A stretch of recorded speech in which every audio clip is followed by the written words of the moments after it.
السلام علیکم ورحمۃ اللہ وبرکاتہ. دس از حافظ Muhammad Umar Hayat from Tuba online Quran tutor. امید کرتا ہوں کہ آپ سب خیریت سے ہوں گے. ہم نے اپنے پچھلی ویڈیو میں لیسن نمبر 18 کو پڑھا تھا. انشاءاللہ ہم اس ویڈیو میں لیسن نمبر 19 کو اسٹارٹ کریں گے. تو چلیے پڑھتے ہیں. اعوذ باللہ من الشیطان الرجیم. بسم اللہ الرحمن الرحیم. الصلاۃ والسلام علیک یا رسول اللہ ربی زدنی علما آمین. قرآن پاک میں بعض جگہ الف کے اوپر گول دائرے کا نشان ہوتا ہے، زیرو کا سائن ہوتا ہے. ایسے الف کو زائد الف کہتے ہیں، ایکسٹرا الف. اس الف کو پڑھتے نہیں ہیں. اب جیسے نیچے آ جائیں آپ، حمزہ زبر آ، نون زبر نا، انا. یہ الف جو ہے اس کے اوپر یہ جو سائن آپ کو نظر آ رہا ہے، گول دائرہ سا بنا ہوا زیرو کا سائن، یہ ایکسٹرا الف ہے. اس الف کو نہیں پڑھنا. اگر یہ سائن اس کے اوپر نہیں ہوتا تو ہم پھر یہاں پہ اس کو نون کو لمبا کرتے، کیونکہ یہ الف مدہ بن جاتا. الف مدہ الف سے پہلے والے حرف پر زبر ہو تو الف مدہ کا رول اپلائی کرتے ہیں. اب الف سے پہلے نون پر زبر ہے تو ہم اس کو پڑھتے نون الف زبر نا، انا، ایسے پڑھتے ہیں نا. تو یہ ایکسٹرا الف ہے، تو یہاں پہ ہم نے الف کو پڑھنا ہی نہیں ہے. ہم نے پڑھنا ہے حمزہ زبر آ، نون زبر نا، انا. ٹھیک ہے. اب اسی طرح آگے ہے افا اماتا. افا اماتا، ہم نے الف کو نہیں پڑھا. اسی طرح آگے ہے افا امتا لَإِلَى اللَّهِ لَإِلَى الْجَحِيمِ لِشَيْءٍ لَكِنَّهُ وَاللَّهُ. ہم نے نون میں غنہ کیا ہے، اس کو لمبا نہیں کیا. لَكِنَّهُ وَاللَّهُ. ٹھیک ہے، یہ صحیح طریقہ ہے اس کو پڑھنے کا. لَكِنَّهُ وَاللَّهُ یہ غلط طریقہ ہے. ہم نے الف کو نہیں پڑھنا کیونکہ الف کے اوپر گول دائرے کا نشان ہے. ٹھیک ہے. مَلَئِهِ أَن تَبُوءَ وَلَأَوْضَعُوا لَأَذْبَحَنَّهُ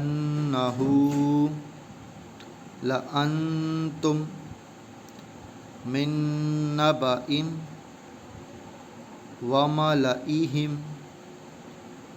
ثَمُودَ وَثَمُودَ إِنَّ ثَمُودَ لِتَتْلُوَ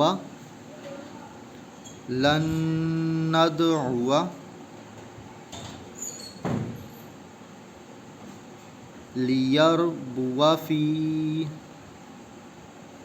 لِيَبْلُوَ وَنَبْلُوَ سَلَاسِلَ قَوَارِيرَ. تو یہ تھا اس کو پڑھنے کا طریقہ. اور ان 6 کلمات میں زیرو والے الف کو وصل میں نہیں پڑھنا، لیکن وقف کی صورت میں ہم نے اس کو پڑھنا ہے. ٹھیک ہے. لیکن پارہ نمبر 15 اور سورۃ الکہف میں یہ آئے گا. یہ نیچے لکھا بھی ہوا ہے سب کے، کہاں کہاں پہ کون کون سی صورتوں میں یہ آئیں گے. ٹھیک ہے. الظُّنُونَ الرَّسُولَ السَّبِیلَ. میں یہ لمبا کیوں کر رہا ہوں، الف کو کیوں پڑھ رہا ہوں؟ کیونکہ میں اسٹاپ کر رہا ہوں، وقف کر رہا ہوں. وقف کی صورت میں ہم نے الف کو پڑھنا ہے صرف ان 6 کلمات میں، یہ جو یہاں پہ آپ کو نظر آ رہے ہیں اسکرین پہ لکھے ہوئے، باقیوں میں نہیں پڑھنا. ٹھیک ہے. السَّبِیلَ قَوَارِیرَ، یہ پہلا والا ہے. جب آپ سورۃ الدہر اسٹارٹ کریں گے وہاں پہ 2 آپ کو نظر آئیں گے. جو پہلا والا ہے یہاں پہ ہم اسٹاپ کر رہے ہیں، وقف کر رہے ہیں، اس لیے ہم اس کو پڑھ رہے ہیں. قواریر. پڑھنے میں کیسے آ رہا ہے یہ را قواریر. را لمبا ہو رہا ہے. را لمبا کیوں ہو رہا ہے؟ الف کی وجہ سے ہو رہا ہے، کیونکہ ہم الف کو پڑھ رہے ہیں. الف سے پہلے زبر ہو تو الف مدہ کا رول اپلائی ہوتا ہے. تو یہاں پہ ہم رول اپلائی کر رہے ہیں، کیونکہ ہم الف کو پڑھ رہے ہیں، اس لیے ہم را کو لمبا کر رہے ہیں. اسی طرح جو ہم نے پیچھے پڑھے ہیں وہاں پہ بھی ہم نے الف کو پڑھا ہے، تبھی ہم نے ان لیٹرز کو لمبا کیا ہے. قواریر. انا، یہ بھی ہم نے اسٹاپ کرنے کی صورت میں اس کو انا پڑھنا ہے، ورنہ اگر ہم وصل میں پڑھیں گے تو ہم نے ہر جگہ اس کو انا پڑھنا ہے، شارٹ کرنا ہے. صدق اللہ العظیم. آمین. تو یہ تھا آج کا ہمارا لیسن. انشاءاللہ ہم نیکسٹ ویڈیو میں لیسن نمبر 20 کو اسٹارٹ کریں گے. تو جب تک کے لیے اپنا بہت زیادہ خیال رکھیے گا. اللہ حافظ. السلام علیکم ورحمۃ اللہ وبرکاتہ.